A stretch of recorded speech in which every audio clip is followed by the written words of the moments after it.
সিলেট স্ট্রাইকার্সকে 34 রানে হারিয়ে টানা 2 ম্যাচ জিতল রংপুর রাইডার্স। শুরুতে ব্যাট করতে নেমে 6 উইকেট হারিয়ে 155 রান করে রংপুর। পরে রান তাড়ায় নেমে 9 উইকেট হারিয়ে 121 রানের বেশি করতে পারেনি সিলেট। টস জিতে ব্যাট করতে নেমে 22 রানে নিজেদের প্রথম উইকেট হারায় রংপুর। 7 বলে 7 রান করা অ্যালেক্স হেলস ক্যাচ দিয়ে আউট হন আরিফুল হকের বলে। প্রথম উইকেট হারানোর পরে 6 রানের ভেতরে আরও 2 উইকেট হারিয়ে চাপে পড়ে যায় রংপুর।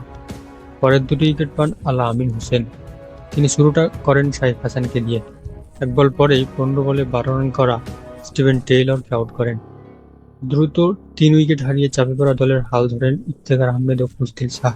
দুজন মিলে 38 বলে 41 রানের জুটি করেন।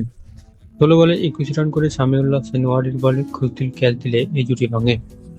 কিন্তু দলকে আর নতুন করে চাপে পড়তে দেননি নুরুল হাসান সোহান।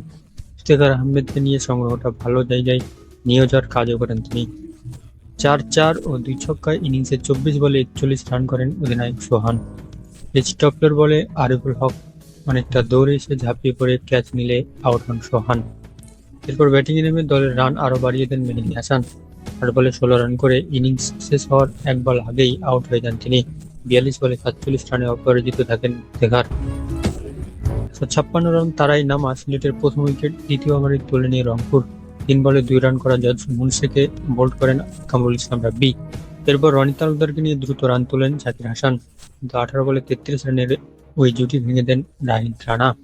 তার দ্রুত গতির ভেতরে ঢোকা বলে বোল্ড হন জাকির। 12 বলে 18 রান করেন তিনি। ওই ওভারের শেষ বলে পল স্টার্লিং ও নাহিদের বলে হেলসের হাতে ক্যাচ দিয়ে সাত ঘরে ফিরে যান।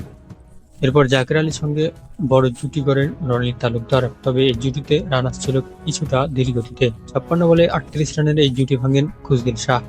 তার বলে বোল্ড হন। 36 বলে 41 রান করা রনি তালুকদার। পরের বলে স্টাম্পিং হন আরিফুল হক। টানা 2 বলে উইকেট নিয়ে হ্যাটট্রিকের সম্ভাবনা জাগিয়ে তুলেন খুসদিল। এটি তিনি করেও ছিলেন। সামিউল্লাহ সেনওয়ারিকে এলবিডব্লিউ আউট দিয়েছিলেন আম্পায়ার, কিন্তু পরে রিভিউ নিয়ে বেঁচে যান সামিউল্লাহ। হ্যাটট্রিক না হলেও সিলেট স্ট্রাইকার্স আর ঘুরে দাঁড়াতে পারেননি। প্রথম 31 বলে 18 রান করেন জাকির আলী। 16তম ওভারের প্রথম বলে নাহিদকে ছক্কা মারেন জাকির, কিন্তু পরের বলেই তুলে মারতে গিয়ে নাহিদের হাতেই ক্যাচ দেন তিনি। 34 বলে 24 রান করে ফেরেন তিনি। বাকি ব্যাটাররা আর খুব বেশি দূর যেতে পারেননি। 4 ওভারে 27 রান দিয়ে 4 উইকেট নেন রংপুরের নাহিদ রানা।